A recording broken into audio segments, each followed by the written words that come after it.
welcome to Newfangled Desserts. Well, the summer is just around the corner, and it is ever the dilemma of every baker. Should I turn on my oven or should I not, because it's just too darn hot?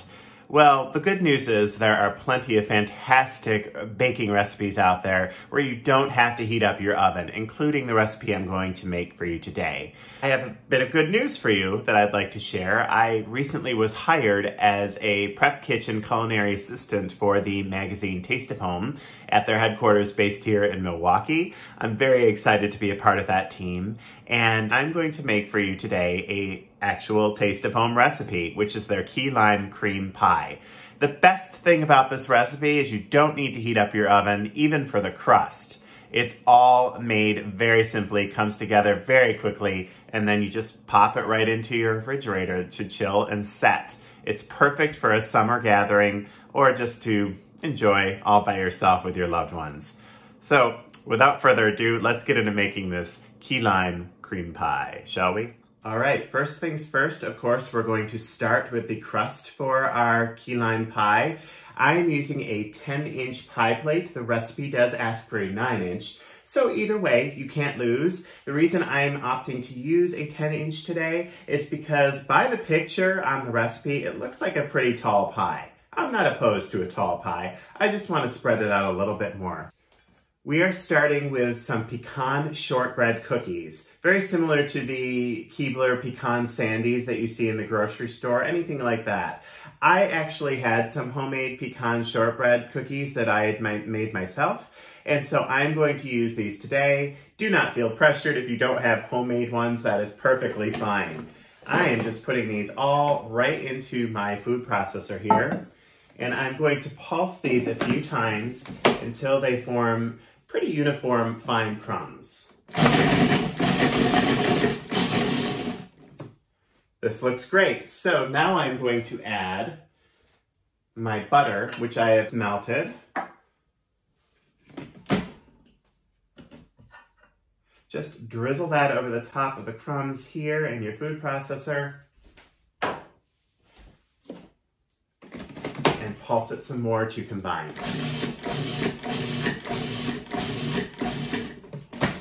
All right, this looks great. Of course, you can do this all completely by hand as well.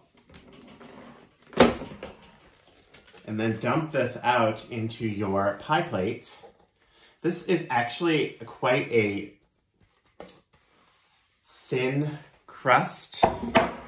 I'm a little worried that I may have added too much butter because these cookies to begin with were pretty buttery. What I may actually do, I know I said that the oven is not heated up for this recipe, but because of all of the moisture that I have now incorporated into this crust, I think I'm gonna heat my oven to 350 after all, and put this in the oven for maybe about 10 to 15 minutes, just until it gets a little dry and crisp, and then we will let this cool completely before we fill it. I would like to show all of you that despite all of my years as a baker, I still do tend to get a little fast, and I do make mistakes as I go. So obviously what I should have done is gradually add the butter instead of dumping it in all at once to my cookie crumbs, because it did make for a very, very buttery, moist crust, which is not what you want. You do want it to be kind of crumbly and still hold its shape. And that would also have prevented me from having to throw this into the oven. If this does happen to you, I would suggest you take a nice paper towel, fold it up, and then gently blot at that crust so you can get some of that excess grease up from it.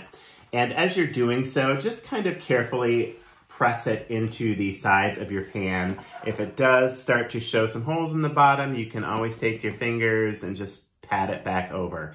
This is a very soggy crust. I did make a big mistake with this. So I am going to stick this into the oven for some minutes just to dry it out and let it cook into very similar to a cookie. My mistake, but fingers crossed that our crust comes out okay and we can continue with this pie. Well, my friends, this is normally something that I would edit out of this video. However, I wanted to show you that sometimes this can happen and it can be a mistake. as you notice, this is just way too much liquid from the butter and possibly also from the butter that was in my homemade cookies. So this isn't gonna work out. I'm gonna try a different recipe that is a graham cracker pecan recipe instead and swap that out, and unfortunately I do have to scrap this. I would advise that you follow Taste of Home's recipe to a T, use their pecan shortbread cookies, and maybe carefully add your butter a little bit at a time just to make sure that it doesn't get too soggy. And then if everything holds together well, you shouldn't have to pop it in the oven and bake it to fix it or any of this dilemma that I experienced. For the lime filling, I've already started to beat some heavy cream in this bowl with my hand mixer until it's started to get thick. And this takes quite a bit of heavy cream, so you might want to throw away your calorie counter if you're planning on eating a piece of this pie, because it takes a lot of cream. So as you can see, my cream, it's a little tricky to see from there, but my cream has started to get a little thick.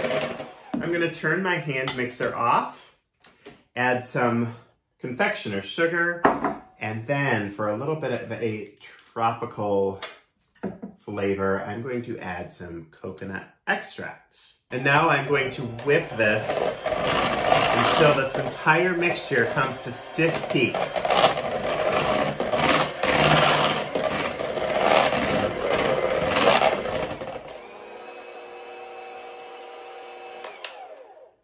All right, this looks great, and I'm splattered with whipped cream. As I always say, it wouldn't be me if I didn't make a mess. Just to give you a quick look, this is what your whipped cream should look like when you are done whipping it. So it's holding its shape really nicely. It has kind of a stiff peak to it when you dab your spatula down into it. I'm going to take my whipped cream for now and set it aside. In a separate bowl, I'm beating a brick of cream cheese that is softened. And to this cream cheese, I'm going to add an entire can of sweetened condensed milk.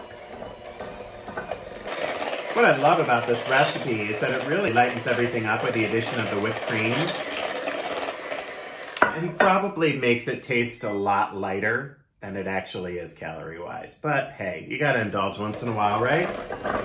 I have to confess to you that one of the reasons I decided to make this pie today was because I bought just an overabundance of limes recently. Limes really keep very well in your refrigerator for quite some time. However, these are starting to get a little older. So what better way to use them than in a key lime pie, right? Now, these are not your regular key limes. These are actually called Persian limes, and these are the typical ones that you will find in the produce section of your grocery store.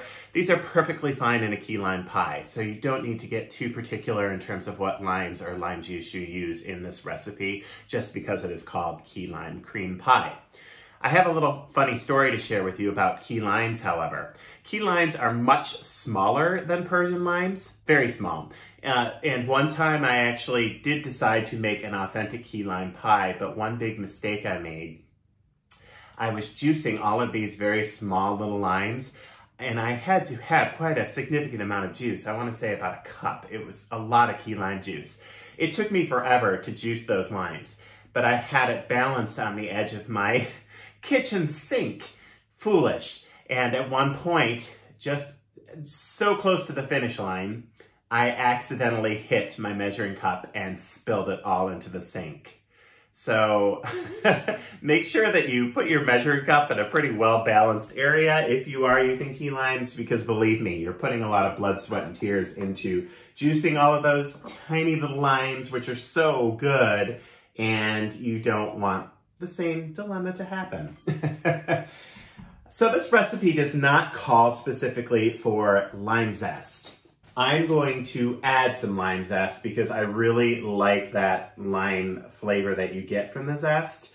So if you're using a lot of limes, use an especially green lime. I'm not going to use this yellowish one because it's really beautiful to see those flecks of lime zest in the filling.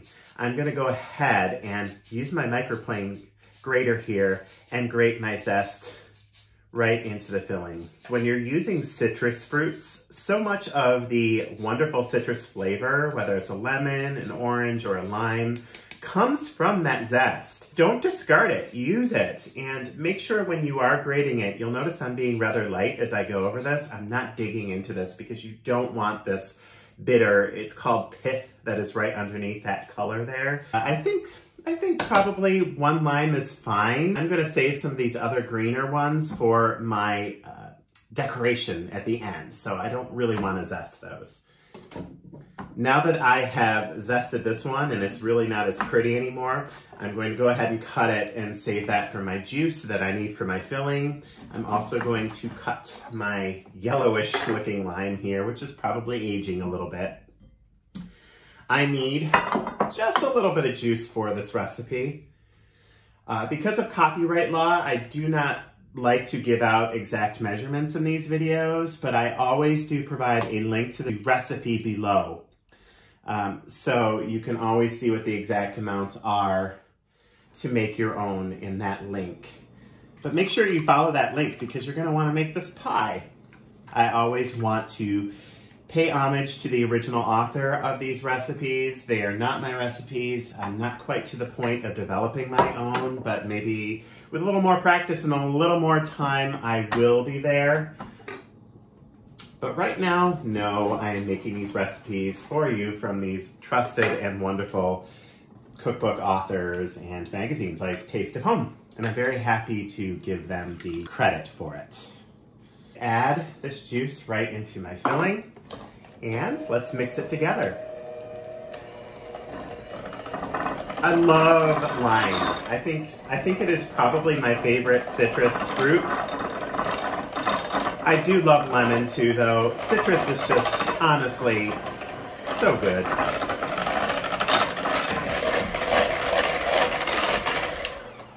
I have really blended this all really nicely. It's nice and creamy. Give this a stir.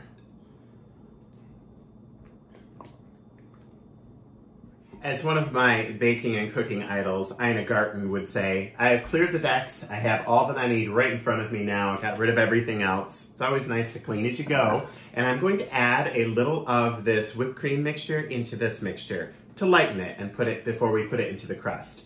I have a scoop here that I bought at a restaurant supply store, and I know that this is exactly a ½ cup, which makes measuring this easy. I want 2 cups of this whipped cream measure to be folded into my sweetened condensed milk, lime juice, cream cheese mixture. I'm going to start with 1 cup, and this will just lighten it a touch. When you're folding in, you want to just gently start on the sides and go into the middle. Be very gentle as you do this. You don't want to lose a lot of that air that you beat into your whipped cream. And now I'm going to add my final cup. There's so much left in here. I'm going to add a smidge more to the filling.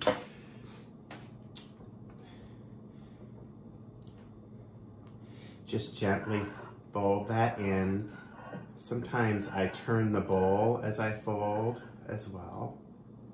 As this chills in the refrigerator, it is going to firm up and set up a little bit thanks to that cream cheese. Right, we are ready for final assembly of our key lime cream pie.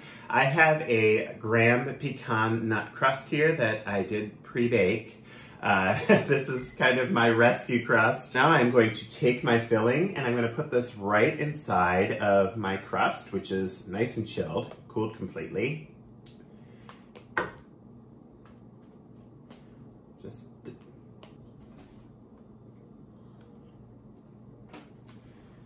Carefully smooth your filling into your pie crust, like so, using your spatula. And we are not done yet. Remember that whipped cream that we had earlier? Let's pile that right on top. What is a key lime pie without a lot of whipped cream piled on top, huh? And that is a lot. As I mentioned in the beginning, this is a tall pie. I just kind of tap this down. I do like to see a little bit of that greenish edge to the filling. I don't completely cover this pie with the whipped cream. I like to leave a little peek. Finally, I'm going to take some thinly sliced rounds of lime, and I'm making little twists of lime that I can garnish my pie with, like so. Pretty, huh? I'll show you how to do that. Take your lime round, cut it in a thin slice, and then slice halfway through it, not all the way through, so that you can just go like this with it. Pretty nice, huh? And then just garnish your pie like so. Just in case you think that I am really done, I'm not. We're going to add some toasted coconut shards right on top of all this. There is our key lime cream pie. And you can, of course, put one final twist of lime in the middle if you prefer as well. Now I'm going to put this into my refrigerator for about 4 hours because you really need this pie to set up before you cut into it. Make sure that you keep your patience in check. Throw this into your refrigerator before you even dare to slice into it. I know it's tough, but you can do it. I believe in you.